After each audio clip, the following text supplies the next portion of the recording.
So last week, my friends convinced me to join a cooking class because, apparently, my signature dish of cereal with a side of toast wasn't going to cut it for my upcoming date. I figured, how hard could it be? I mean, the class description literally said beginner friendly, no experience required. But the first red flag was when the instructor asked us to raise our hands if we'd ever accidentally flambéed a salad. 3 people raised their hands, and one guy looked suspiciously proud. Things started off innocently enough. We were supposed to make something called rustic vegetable soup, but it quickly devolved into a competition over who could chop onions without crying, and who could make their soup look the least like prison food. My date, who I invited along in a bold display of confidence, was doing well until she discovered she was allergic to celery and tried to substitute it with jelly beans. I, on the other hand, was determined to master the microwave, which I insisted on using for everything despite being gently reminded that soup is, in fact, not a microwavable dish.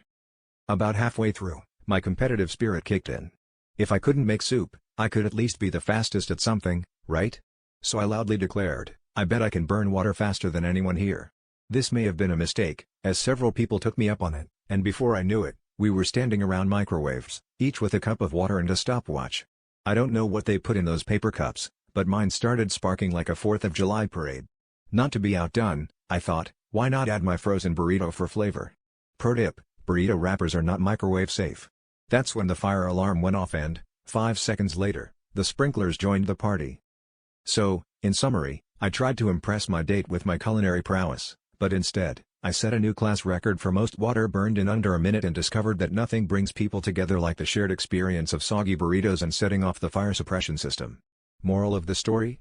If you can't stand the heat, just microwave a burrito, at least then you'll get a cool shower out of it.